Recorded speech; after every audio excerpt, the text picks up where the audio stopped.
Today, I invite you to focus our attention on one character in the upper room, Thomas. I have always wondered why Thomas is called the twin in the Gospels. The version that we read today, the New American Bible, kept the word in Greek, Thomas Didymus, which means twin. Sa Tagalog, kambal. Probably because they were also at a loss whether or not the author meant the word literally. But I am inclined to think that maybe the author meant it metaphorically or figuratively. It is possible that Thomas was nicknamed the twin, not because he had a twin brother or sister, but because he had the tendency to behave like that Gollum character in the movie The Lord of the Rings. You remember that character with two personalities and who shifted constantly from one to the other?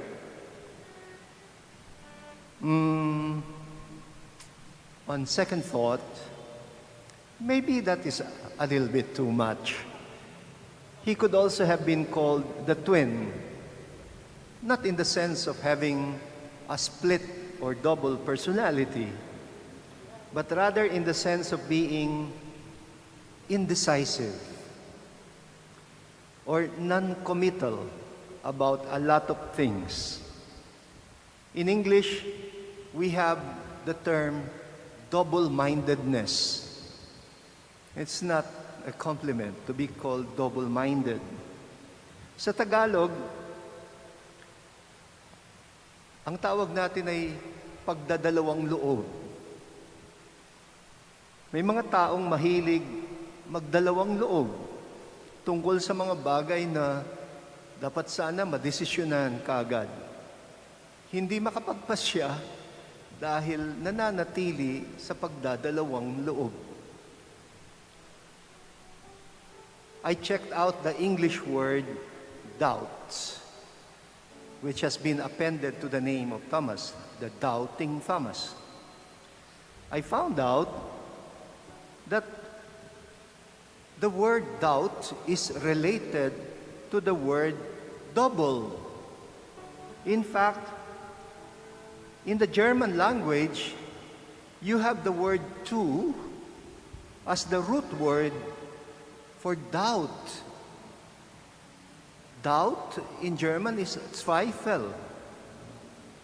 And two in German is zwei. Zweifel. Pagdadalawa.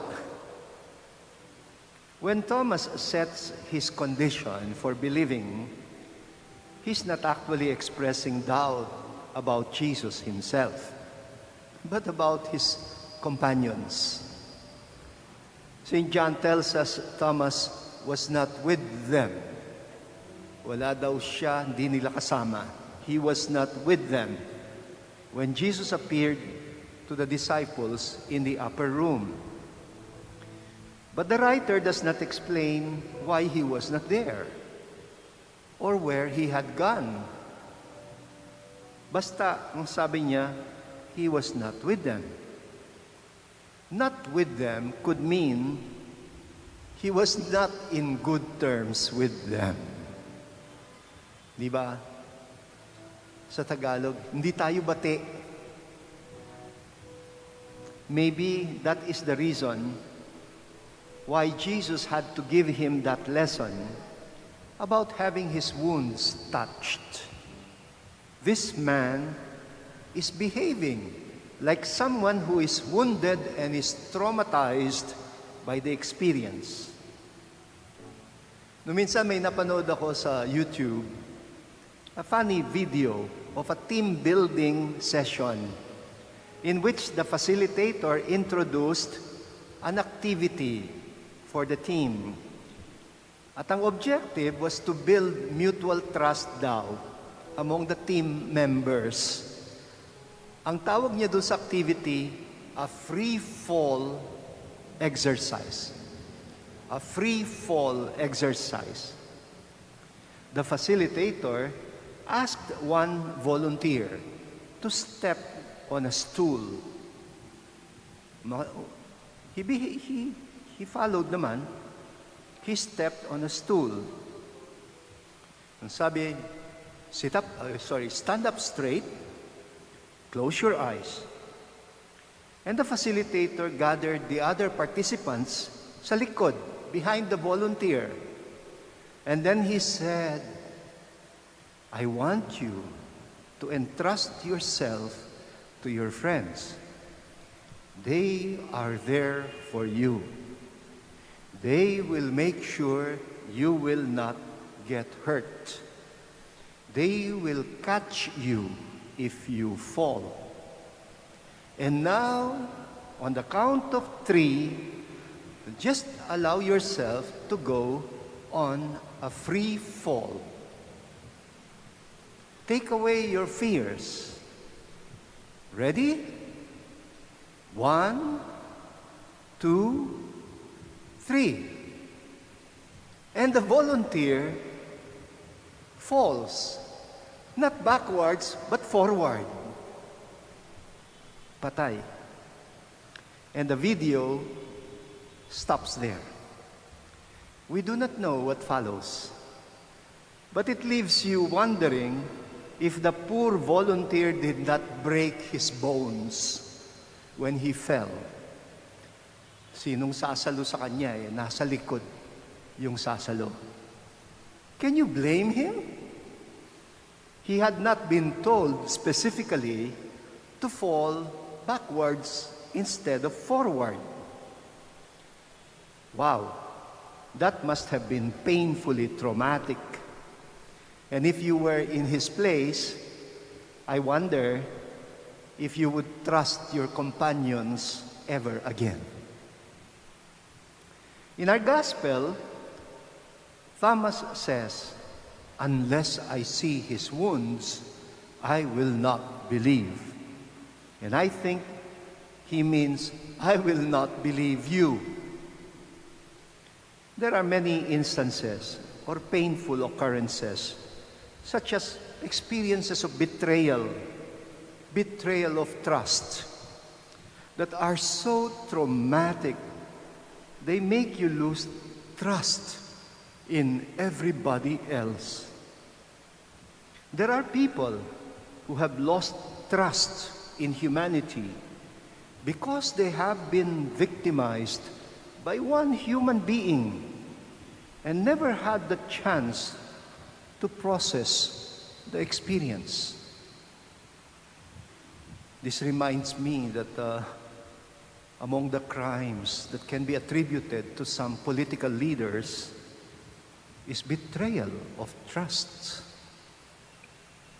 Because the mere fact that people voted you in position means they entrusted their lives to you. And it's terrible when that trust is betrayed. Last Good Friday, I saw one digital poster circulating sa Facebook, in the social media. Ganito yung sinasabi. The saddest thing about betrayal is it never comes from your enemies. Let me repeat that. The saddest thing about betrayal is that it never comes from your enemies. Do we not often hear the dialogue line in the melodramatic soap operas, I will never love again. Hindi na ako iibig na muli. I will not allow myself to get hurt that badly ever again. Hindi ko nahahayaang masaktan pang muli ang aking puso. I also remember one funny line from the Gospel of Peanuts. Sabi niya, I love humanity. It is people I cannot stand. It sounds a bit like Mahatma Gandhi's famous quotation, I like your Christ. It is your Christians I do not like. And that applies to us too, in many ways. Di ba we tend to be more comfortable with the divine Christ? We find it difficult to accept His humanity because we tend to project on Him our own notion of humanity, which we commonly associate or relate with the fallen, sinful, flawed humanity. I wonder if this is not what Jesus Himself was implying when he is quoted by John as saying in John chapter 14, verse 1. You remember that reading that you commonly hear in funeral masses or masses for the dead?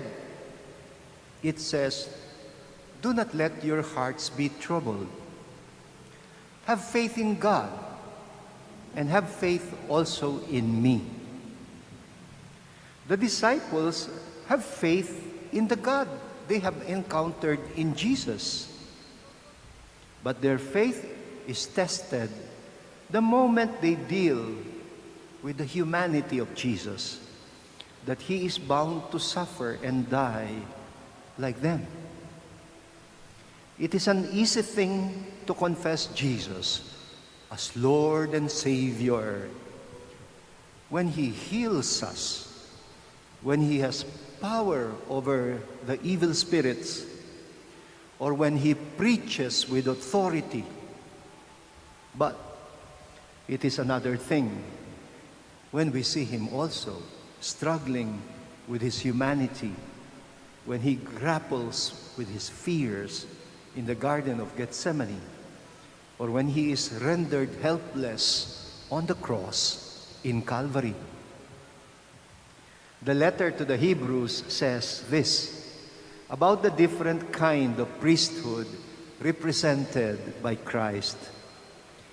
In Hebrews chapter 4, verse 15, the author says, we do not have a high priest who is unable to sympathize with our weaknesses, but rather one who has similarly been tested in every way, yet without sin.